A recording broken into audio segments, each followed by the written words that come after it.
추석 연휴 다 잘 보내셨지요? 왜 이렇게 더웠는지 모르겠어요. 또 어제부터 좀 시원해지는 것 같은데 가을이 이제 올 모양입니다. 오는 가을 우리 더 보람되고 또 뜻깊게 다 맞이할 수 있으면 좋겠습니다. 오늘 예수님의 두 번째 질문 드디어 보게 됐습니다. 다른 걸 보느라고 자꾸 늦어졌는데 오늘 좀 오늘 보고 다음 주까지 더 보게 될 것 같아요.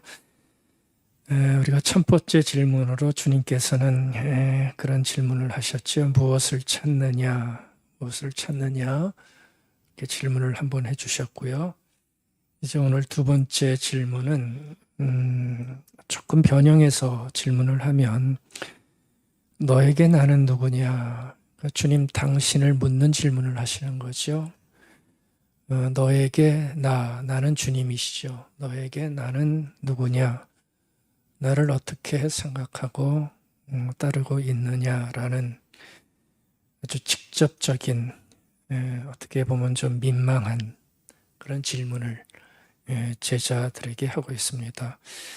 그러니까 질문자는 주님이시고요.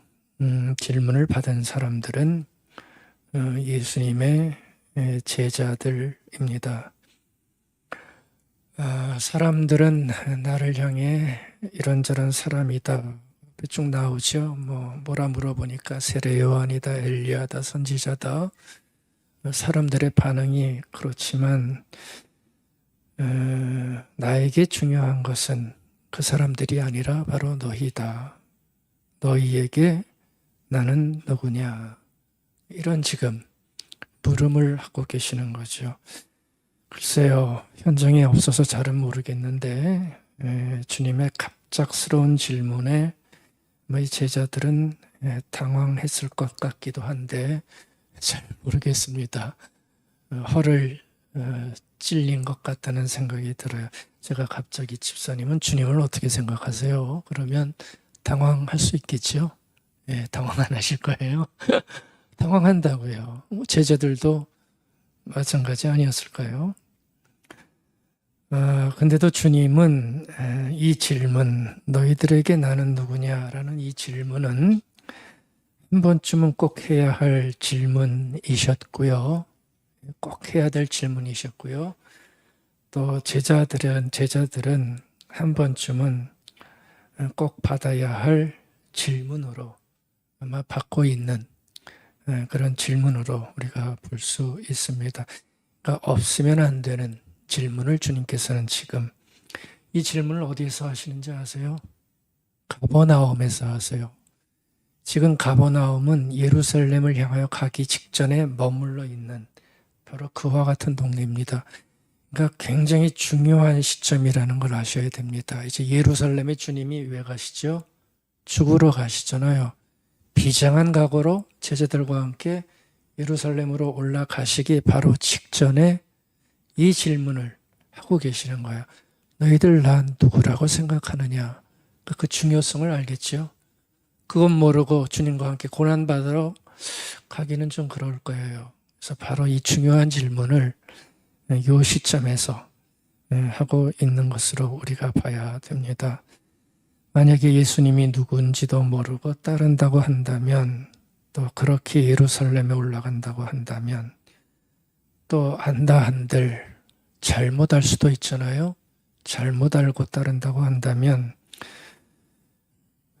우리말로 사상누각, 모래 위에 지은 성밖에 더 되겠습니까? 알지도 못하느니 뭐하러 믿고 따라가서 그 고생을 하겠어요. 그러니까 확인을 해봐야 되는 질문을 지금 하시는 겁니다. 확인할 수밖에 없었던 거죠. 너희들에게 나는 누구냐? 누군지를 알고 나를 따르고 있느냐? 근데 이 질문 제자들에게 있지만 바로 우리 앞에도 와 있는 그런 질문입니다. 그렇죠? 우리 앞에도 이 질문이 다 와 있는 그런 질문입니다. 여러분들은 어떤 대답을 준비하고 있는지 모르겠습니다. 그냥 베드로처럼 대답하면 될 거예요. 베드로가 뭐라고 대답했지요? 주는 그리스도시요 살아계신 하나님의 아들입니다. 근데 대답은 좋은데요. 너무 기계적으로는 하지 마시기 바랍니다.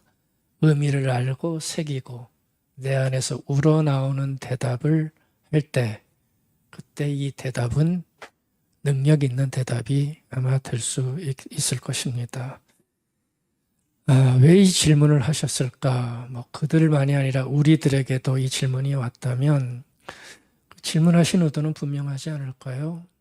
여러분들은 예수님 없는 기독교가 존재할 수 있다고 생각하십니까? 어떻게 생각하세요? 예수님 없는 기독교는 없어요.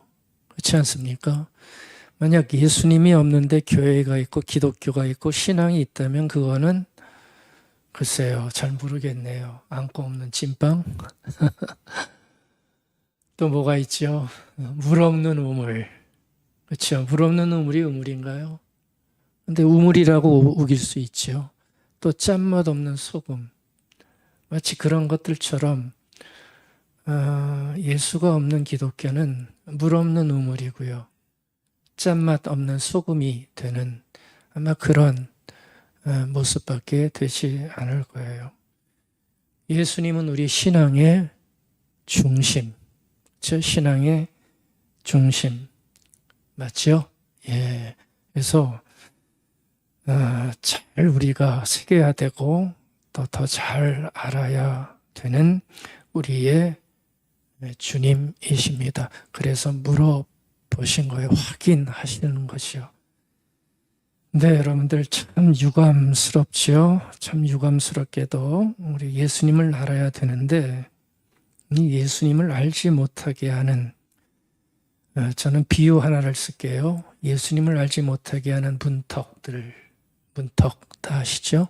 문턱들 때문에 예수님을 알아가는 게 생각만큼 쉽지 않다는 것을 참 많이 느끼고 보게 됩니다. 막는 것도 참 많고요. 막히는 것도 참 많은 것을 보게 되어져요. 뭘요? 예수님을 아는 거. 이것을 이 문턱이라는 막힘이죠. 문턱 같은 것들이 딱 앞에 놓여져 가지고 그걸 막아버리는 것을 참 많이 느낍니다.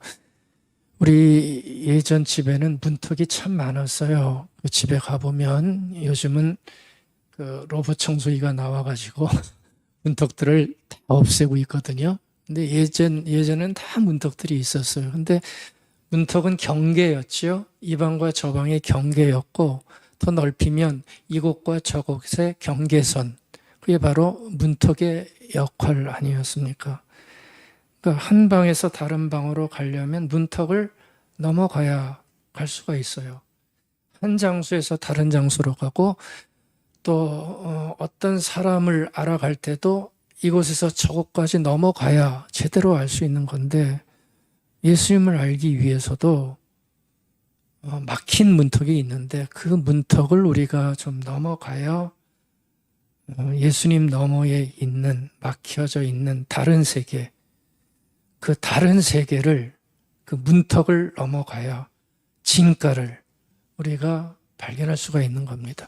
근데 문턱에 막혀 있을 때가 많은 거예요. 문턱을 우리가 넘어가야 예수님을 알 수가 있습니다. 넘지 못하면 사람은 그 너머에 뭐가 있는지를 절대 알 수 없습니다. 그래야 그 넘어야 그것을 알 수가 있습니다. 근데 예수님 당시부터 사람들을 보면 예수님을 거부하잖아요. 그렇죠? 참 많이 거부를 했어요. 그게 왜 그러냐 하면 문턱 때문에 그랬어요. 그 유대인들인데 특별히 유대인들이 가지고 있는 어떤 문턱, 경계, 장애 때문에 예수님을 계속해서 반대를 합니다. 요한복음 1장 11절 그가 자기 땅에 오매 왔는데 어떻게 했어요? 영접하지 않았다. 받아들이지 않는다는 거예요. 그러니까 예수님을 어떻게 알 수 있겠어요? 받아들이지 않는데 사람이라는 게 받아야 마음을 열어야 알 수 있잖아요. 마음을 닫으면 무슨 놈의 예수를 알 수 있어요? 신앙생활을 해도요, 마음을 안 열면 굴복이 없잖아요. 이 사람들이 그랬어요. 자기 땅에 왔지만 영접하지 않았다. 마태복음 12장 38절, 수많은 표적을 보여주었지만 보여주면 뭐합니까? 믿지 않잖아요. 기적을 행해도 뭘 행해도 믿질 않았어요. 누가복음 4장 30절에 보면 회당에서 예수님이 가르치시는데 가르침에 이 사람들이 열이 팍 올라갔어요. 분노해가지고 어떻게 하는지 아세요? 예수님을 끌어다가 낭떠러지로 데려가가지고 거기서 떨어뜨려서 죽이려고까지 하는 그런 모습을 이 사람들이 보여주고 있는 것이요. 자신들이 가지고 있는 편견, 그렇죠? 유대인들의 편견이 있었죠. 편견들, 그 사람들이 가진 고집들, 자기들이 가지고 있는 유대인으로서의 자존심, 또 예수의 선포에서 나오는 놀라운 선포를 들으면서 느끼는 두려움들, 그리고 그들이 가진 깊은 죄성, 그들의 교만함, 또 그들의 오해라고 하는 게 문턱입니다. 그 문턱에 딱 가로막혀서 봐야 할 예수님이 보이지 않고 예수님의 실체를 이 사람들이 놓치게 됐던 거죠. 그러니까 막혀 있는 거예요. 예수님을 알아야 되는데 자꾸 막히는 거예요. 그래서 제자들에게도 묻는 거고 사람들에게도 묻는 거예요. 나를 누구라고 너희들은 생각하고 있느냐? 혹시 자존심 세우고 있지 않느냐?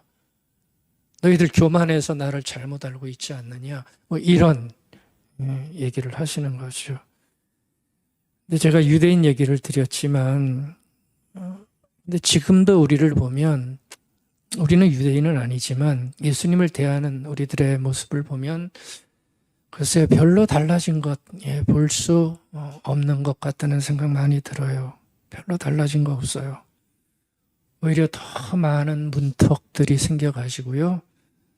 예수님을 알아가는데 크게 방해가 되고 있어요. 그래서 믿는 자들에게도 문턱이 있고요. 안 믿는 자들에게도 문턱이 있어요. 그래서 그걸 넘어가질 못해. 넘어가야 보이는데 안 넘어가는데 그게 어떻게 보이겠어요? 절대 못 봐요. 절대 못 봐요. 여러분들 신앙은 굴복입니다. 굴복 없이 어떻게 하나님 앞에 설 수 있어요? 굴복 없는 신앙은 신앙을 가질 수가 없어요. 근데 그 문턱을 못 넘는 거예요. 사람마다 다 틀리겠지만. 그러니까 예수라고 하는 실존이 사람들에게 들어오지 않는 것이요. 굉장히 많은 걸 볼 수 있어요. 대표적인 거 제가 몇 가지만 적어봤는데요. 하나가 시간의 문턱이 있더라고요. 시간. 이게 뭐냐 하면 예수님은 몇 년 전 사람이죠? 2000년 전? 우리 식으로 얘기하면 과거의 사람입니다. 근데 우리는 2000년 후에 현재를 살고 있다고 하는 현재의 사람입니다. 2000년 전에 현재와 과거의 간극은 어마어마한 간극이죠. 굉장히 큰 시간적인 간극이 이 문턱을 참 넘기 힘든 것 같아요. 처음으로 예수를 아는 분들에게는 이 문턱을 넘는 과정을 꼭 겪어야 되는데 이 시간적인 문턱이 예수를 알지 못하게 막는 것이죠. 또 하나의 문턱은 공간의 문턱이 있어요. 뭐냐면 제자들은 주님과 한 공간에서 어떻게 했습니까? 주님과 맞닥뜨리면서 먹고 마시며 동행하면서 예수님을 느꼈단 말이죠. 이게 얼마나 큰 삶의 기본적인 조건입니까? 근데 우리는 한 공간에 있지 않아요. 한 공간에 없다는 것은 예수님을 느낄 수가 없어요. 느끼고 싶은데 안 느껴져요. 왜요? 우리는 시각적인 존재고 촉감적인 존재예요. 눈에 안 보이면 없다가 끝이에요. 그러니까 공간적인 접촉이 없으니까 얼마나 이게 알기가 힘들어요. 뜬금없는 얘기하는 것 같고요. 실감이 안 나잖아요. 이게 우리 신앙에 미치는 영향은 사실 굉장히 크다는 것 우리가 알아야 됩니다. 또 하나의 문턱은요. 문화와 사회적인 문턱도 이거 참 무시할 수 없어요. 우리가 다 지금은 살고 있지만 지금의 문화는 예수님을 알기 힘들게 돼 있습니다. 사회 공기가 예수님 조건을 허락하지를 않아요. 한다는 말이 아직도 교회 다녀? 이런 얘기는 하는 거죠. 왕년에 다녀봤던 사람들도 야, 너 아직도 교회 다니냐? 이런 얘기는 하는 거예요. 다 문턱들입니다. 모든 분위기가 다 거기에 휩쓸려 있어요. 거기서 교회 다니고 신앙생활 한다는 게 얼마나 어렵겠습니까? 할 일 얼마나 많습니까? 바빠 죽겠는데 한가하게 무슨 예수예요? 젊은 사람들은 이거 심각한 겁니다.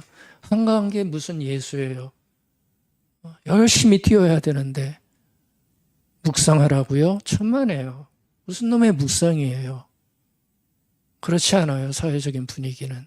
그러니까 보십시오. 이런 문턱이 정말 우리가 알아야 될 유일한 존재는 예수 그리스도인데 예수 그리스도에 집중하지 못하게 막으니 예수를 느끼지 못하고 점점 먼 우리의 모습으로 갈 수밖에 없죠. 네 번째, 지식의 문턱도 굉장히 높죠.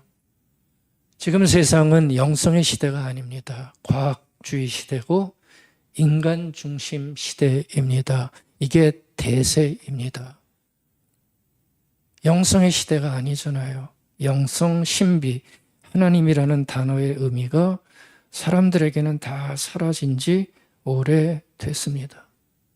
하나님의 아들 예수, 그 예수의 부활이라는 사건을 받아들일 만한 마음의 여백과 열림이 점점 줄어들고 있어요.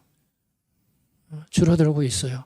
과학주의라고 하는 글쎄요, 그게 얼마나 대단한 건지 모르겠는데 우리가 볼 때는 그거 별거 아닌데 거기에 탁 묻혀가지고 이 영성과 신비를 받아들일 만한 열림을 다 놓치고 있는 그 모습을 가지고 있어요. 그러니까 예수를 알기 힘든 것이죠. 마지막 영적인 무지와 타락, 죄성, 예수를 거부하는 쪽으로 가고 있습니다.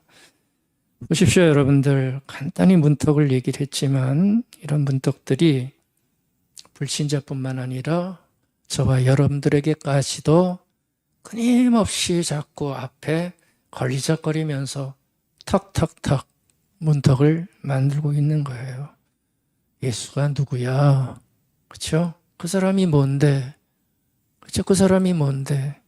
오 마이 갓. 빈정되는 거예요. 할렐루야. 이거 다 빈정되는 거예요. 사람들은. 그러면서 예수와 신앙의 의미를 놓치고 있는 삶을 살고 있습니다. 그러니까 글쎄요, 우리들 입장에서는 그렇게 기분 좋은 일은 아닙니다. 그렇죠? 기분 좋은 일은 아니지만 그걸로 또 끝낼 문제도 아니라는 것을 우리가 조금은 알고 있어야 됩니다. 문턱이 높으면 어떻게 해야 되지요? 문턱을 낮춰야지요. 그렇죠? 또 문턱이 높으면 사다리를 갖다 대든지 해서 넘어야 되고요. 넘게 만들어야 되는 겁니다. 그게 먼저 울타리를 넘어간 우리 신앙인들이 해야 할 굉장히 소중한 삶의 과제고 소명이 되는 거라고요. 나 다 넘었는데 그게 아니고요. 예수가 좋다면 내 생명이라면, 나의 친구라면, 나의 방패라면 그 예수를 나만 갖지 말고 당신도 가져서 좀 같이 누려보자. 넘게 하는 것이. 그게 글쎄요, 우리들이 해야 될 일들이죠. 안 그러면 욕심쟁이지요. 그렇죠? 욕심쟁이지요.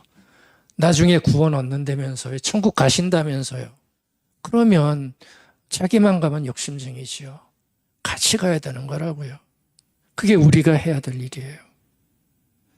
많은 사람이 넘지 못했지만 또 많은 사람들이 지금까지 그 문턱들을 넘어왔습니다. 간격적으로 넘어왔습니다. 그래서 넘어온 사람들이 도와주면, 조금이라도 도와주면 넘을 수 있는 기회를 가질 수가 있는 겁니다. 여러분들 여기서 돕는다는 것은 다른 게 아닙니다. 예수님을 좀 잘 알려줘서, 예수님 그분을 잘 알려줘서 예수님이 정말 어떤 분이신지를 맛을 보여주는 거예요. 맛을 보여주는 거예요. 진가. 그분의 진실을, 진리를, 그걸 우리가 보여줄 수 있어야 되는 겁니다. 그러니까 예수님의 맛을 보여줄 때 사람들은 넘어가려고 하는 의식적인 애씀을 갖게 되는 거죠. 왜 예수가 필요한지, 도대체 그분이라는 것이 누구인지를 우리가 조금이라도 알기 시작하면 문턱이 있어도요, 예수의 맛을 본 사람들에게는 넘어가려고 하는 의지가 생길 수가 있는 거예요. 예전에 제가 TV 보다가 탈북자들 있잖아요. 탈북자들이 담을 넘어서 탈북하는 장면을 본 적이 있어요. 이 사람들이 외국에 나와 있던 사람들인데 외국 대사관에 그 담들이 다 높은데 그 담을 넘어가지고 정문으로 못 들어가니까 담을 넘어가지고 글로 도피하는 걸 본 적이 있습니다. 대사관 담이 높기 때문에 그냥 뛰어서 못 들어가더라고요. 사람들 보니까 등을 막 내줘요. 이렇게 쌓는 거죠. 그리고 어깨도 내주면서 먼저 올라가서 뛰어넘고 또 잡아주고 이러면서 담을 뛰어넘는 걸 봤습니다. 왜 이렇게 죽기 사기로 그 담을 뛰어넘었을까요? 답은 하나죠. 자유를 맛본 거예요. 그동안 누리지 못했던 자유를 이 사람들이 그걸 맛보고 이 소중함을 맛보고 기필코 담을 뛰어넘는 그 모습을 보였던 겁니다. 예수님도 맛보면 저는 이런 일이 생길 거라 확신합니다. 그 맛을 보면. 그래서 예수님을 알려주고 예수님을 알아가는 게 참 중요합니다. 여러분들 예수님을 알아가기 위해서는 여러분들 두 가지 관점을 꼭 가지고 있으셔야 됩니다. 하나는 뭐냐 하면 역사의 예수님을 아셔야 되고요. 또 하나는 신앙의 예수님을 아셔야 됩니다. 조금 구분해서 여러분들이 보실 수 있어야 됩니다. 역사의 예수라는 건 다른 거 아니죠? 바로 2000년 전 베들레헴 땅에서 태어나고 사셨던 육체를 가지셨던 역사적 존재로서의 예수님을 역사의 예수다라고 얘기를 합니다. 이건 신학계에서 공통적으로 쓰는 전문 용어입니다. Historical Jesus. 그러니까 2000년 전에 우리와 똑같이 육체를 입고 그 땅을 사셨던 실존하셨던 역사적인 인물로서의 예수. 이게 역사적 예수인데 그 예수를 우리가 알아야 된다는 거죠. 그 예수님은 그때 어떻게 사셨어요? 어디서 태어나셨어요? 베들레헴에서 태어나셨고 또 어디서 자라셨어요? 지금도 갈릴리 가보면 갈릴리가 있잖아요. 그 갈릴리에서 예수님은 성장하시고 자라셨단 말이에요. 직업은 뭐였죠? 목수였단 말이에요. 우리랑 다 똑같은 직업을 가진 분이었어요. 어머니는 마리아였고요. 아버지는 요셉이었어요. 형제들 있었단 말이에요. 육체적인 삶을 살았던 예수님의 모습이 그대로 나옵니다. 그런데 그렇게 살던 어느 날 이 육체의 예수가 하늘에 부름을 받지요. 세례를 통해서 하나님의 약속된 메시아로 임명되면서 사람들 앞에 나타나기 시작하는 겁니다. 그게 30살 어간이에요. 그래서 공생애를 시작하게 되는 거죠. 갈릴리 민중의 피폐한 모습을 보면서 그 당시 얼마나 사람들이 어렵게 살았습니까? 로마의 압제 속에서 그들을 보면서 누구도 예상하지 못했던 너무나 비범한 말씀을 그들에게 전합니다. 사람들이 확 몰리죠. 확 몰려요. 말씀 들으려고. 병자를 고쳐주셨어요. 기적을 행해 주셨어요. 그리고 자신이 하나님의 아들이라는 사실을 사람들에게 선포를 합니다. 그러다가 십자가에 죽게 된 역사적인 인물이 바로 역사의 예수가 되는 거죠. 그러니까 이 예수가 우리에게 중요해요? 안 중요해요? 중요하지요. 역사적 예수가 없으면 아무것도 이루어질 수가 없는 거라고요. 육체로 오신 역사적인 예수는 우리에게 굉장히 중요한 분입니다. 근데요, 여러분들, 예수님에게는 이 역사만 가지고서는 우리에게 또 허락되지 않는 또 다른 모습이 있는 것이요. 예수님에게는 역사라고 하는 시공간에 담을 수 없는 바로 신앙의 예수가 있는 거예요. 시공간에서 해결할 수 없는 신앙의 예수가 우리 앞에 등장하고 있다는 거죠. 예수님은 죽으셨지만 어떻게 되셨어요? 부활하셨어요. 부활하신 것뿐만 아니라 40일 후에 승천하셨어요. 그리고 다시 오실 것이라 말씀해 주셨어요. 그리고 지금은 성령으로 우리와 함께 하시다고 말씀해 주셔요. 이걸 신앙의 예수라고 하는 거예요. 이거는 역사의 예수와 틀려서 아무나 가질 수가 없지요. 아무나 가질 수 없는 예수예요. 그러나 이 예수는 우리에게 없으면 예수는 없는 거나 마찬가지가 되는 거죠. 그러니까 여러분들 예수님을 정말 알기 위해서는 이 두 예수를 다 우리가 붙잡아야 되는 거예요. 역사의 예수와 신앙의 예수를 다 가지고 있어야 예수님의 진면목을 우리가 알게 되는 겁니다. 만약에 역사의 예수만 인정하고 알고 있다면 예수는 어떤 인물이 됩니까? 단지 사람들이 얘기하는 조금 잘난 인물, 위대한 인물 정도 되는 거죠. 위대한 도덕교사, 또 정치적인 해방자, 뭐 그런 정도의 삶을, 그런 정도의 예수님으로 밖에 알 수가 없는 겁니다.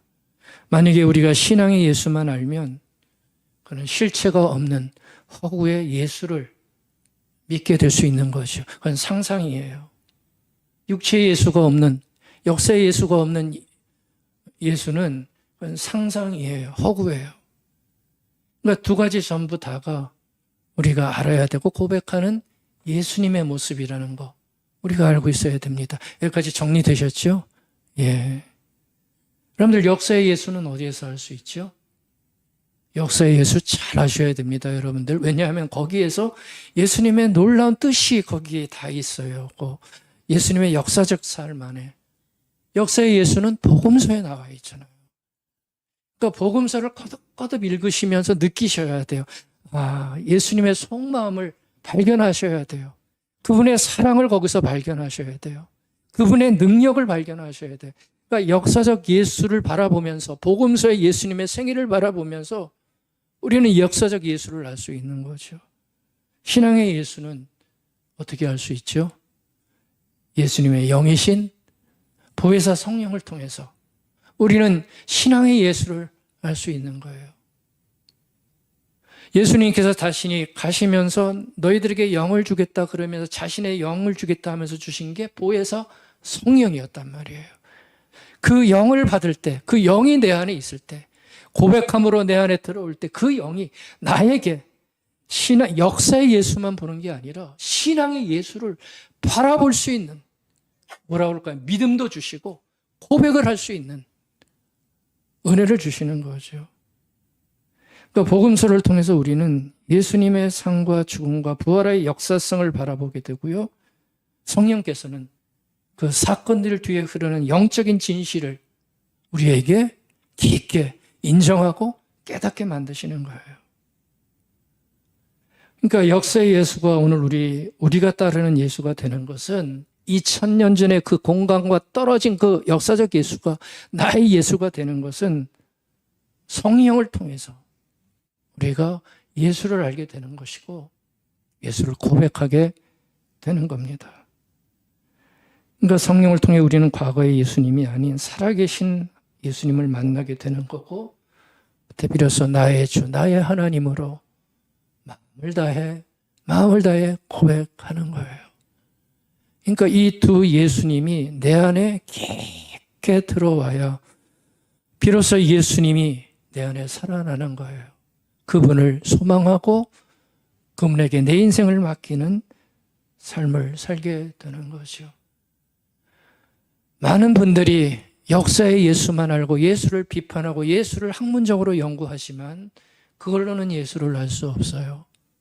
신앙의 예수가 내 안에 있을 때 나의 예수가 돼서 나의 하나님으로 우리는 고백할 수 있고요. 능력 있는 예수님을 바라볼 수 있게 되는 거죠. 물론 한 번의 고백으로 끝나지 않습니다. 여러분들 우리가 예수님을 안다고 하지만 얼마나 알 수 있겠습니까? 예수님의 영이신 성령의 도움과 인도로 더 깊이 알아갈 때만 더 선명하게 예수님을 알아갈 수 있는 거죠. 나 예수님 인정해라고 한 번에 끝날 수 있는 게 아니라는 겁니다. 끊임없이 예수 그리스도를 추구를 하셔야 되는 거예요.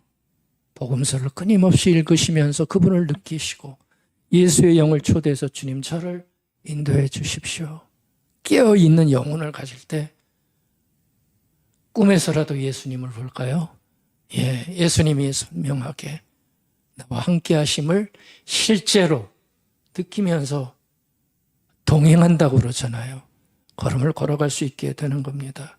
그래서 베드로 사도가 그런 권면을 나중에 합니다. 베드로후서 3장 18절 오직 우리 주 곧 구주 예수 그리스도의 은혜와 그를 아는 지식에서 자라가라.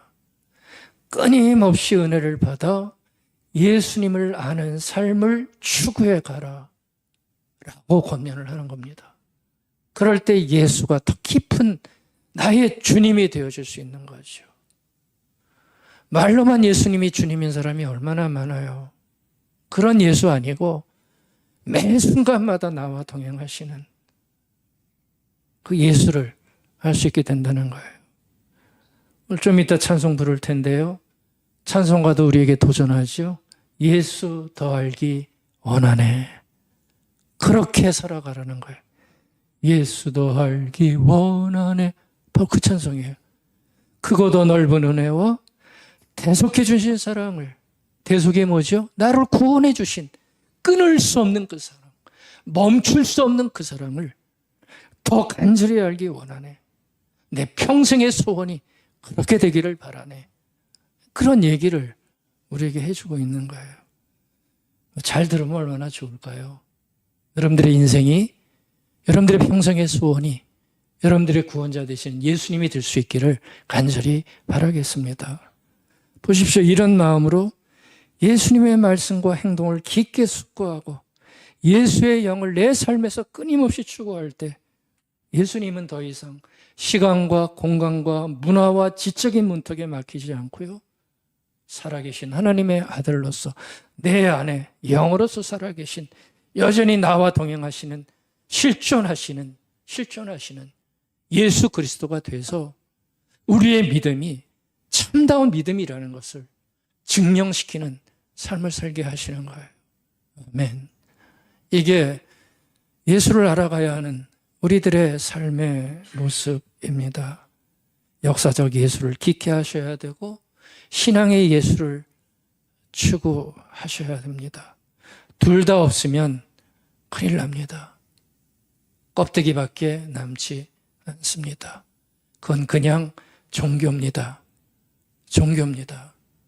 상상으로, 내 기분으로 찾는 것밖에 되지 않습니다.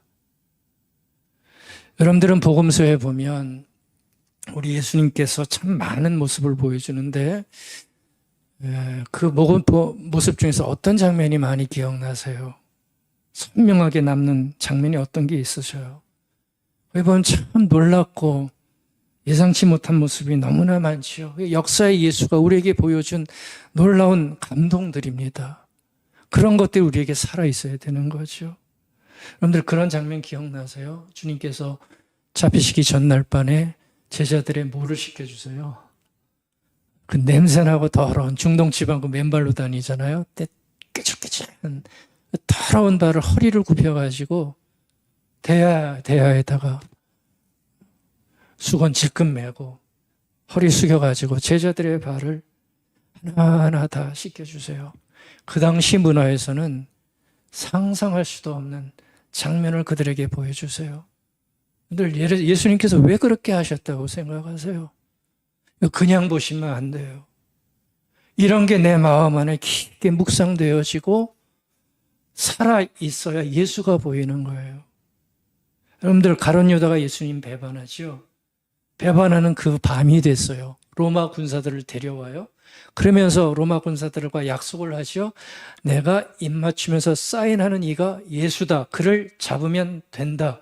이렇게 딱 약속하고 온단 말이에요. 그리고 가룟 유다가 진짜 예수님 앞에 와서 예수님께 입맞춤을 합니다. 그 입맞춤을 예수님이 받았어요? 안 받았어요? 받으셔요. 뻔하게 다 아는데도 우리 같으면요, 나쁜 놈 그러면서 화도 나고 분노할 텐데 예수님이 그 입맞춤을 받으세요. 왜 그 입맞춤을, 더러운 입맞춤을 받으셨을까요? 이런 것들이 묵상되어져야 돼요. 내 모습을 보면서. 그게 역사적 예수가 보여주는 감동적인 장면들입니다. 어느 날에는 가늠하다 잡힌 여자가 끌려 나왔어요. 기세가 등등했죠. 사람들이 나쁜 XX 니은 년 이렇게 돼가지고 돌을 다 들고 죽이려고 그래요. 근데 예수님께서 앞에 가로막더니 한마디의 말로 다 흩으시죠. 뭐라고 말씀하셨어요? 너희들 중에 죄 없는 자가 먼저 돌로 쳐라. 소리 하지 못하고 다 가요. 어디서 그런 모습이 나왔는지 잘 모르겠어요. 우물가에 온 여인, 얼마나 떳떳지 못한 여인이에요.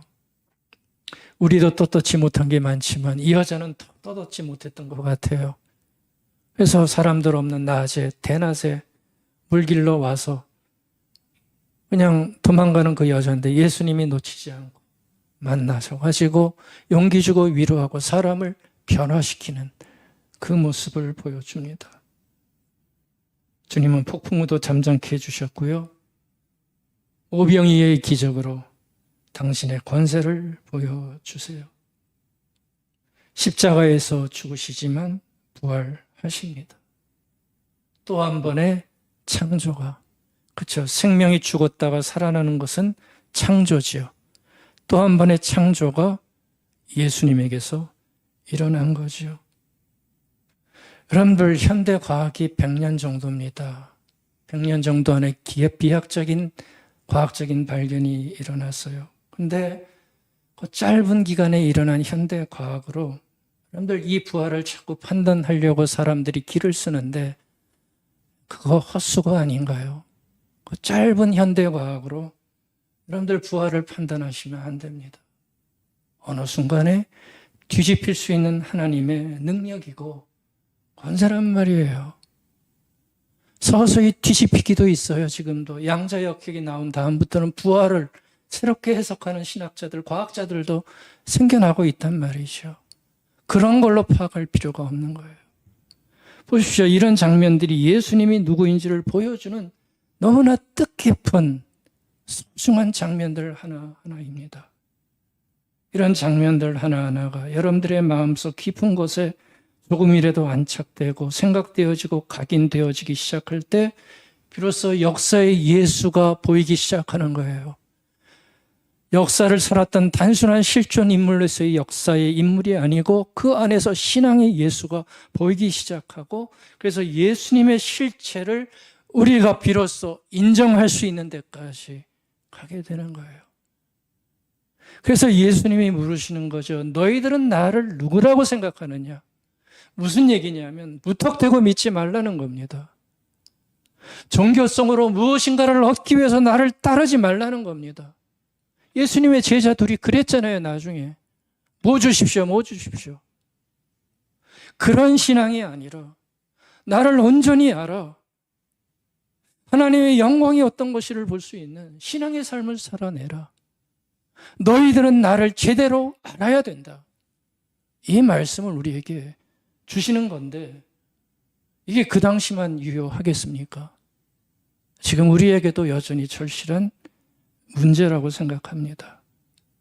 여러분들 주님은 사람이셨고요. 동시에 하나님이셨습니다.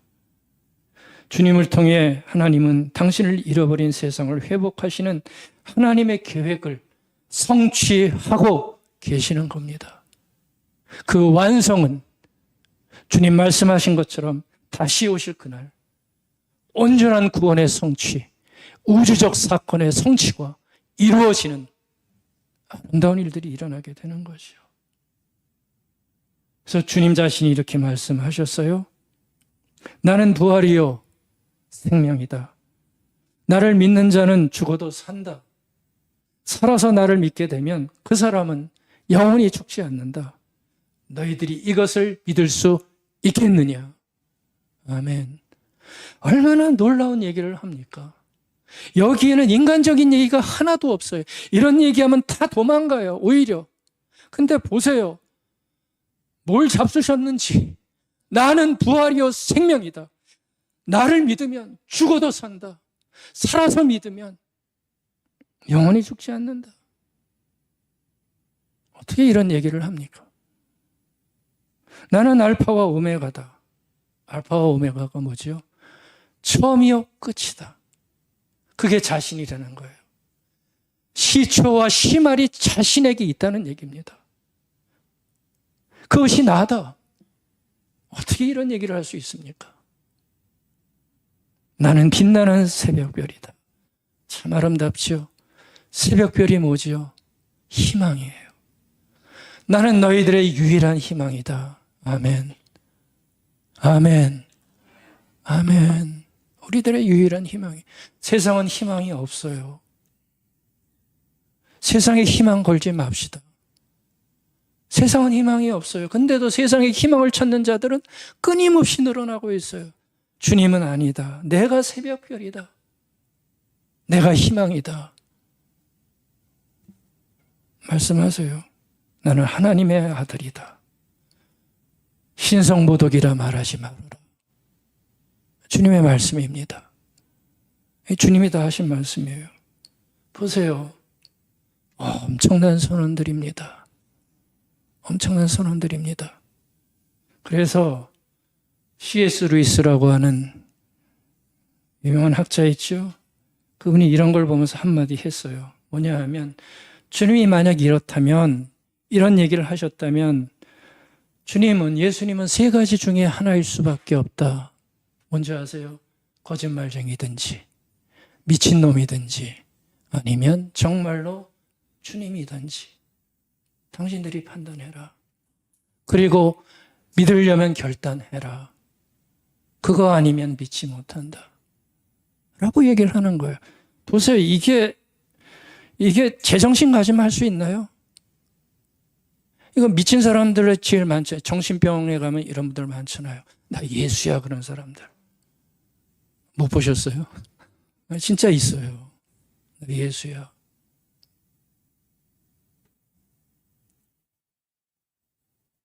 저는 우리 주님이 하나님이시기에 목사를 합니다.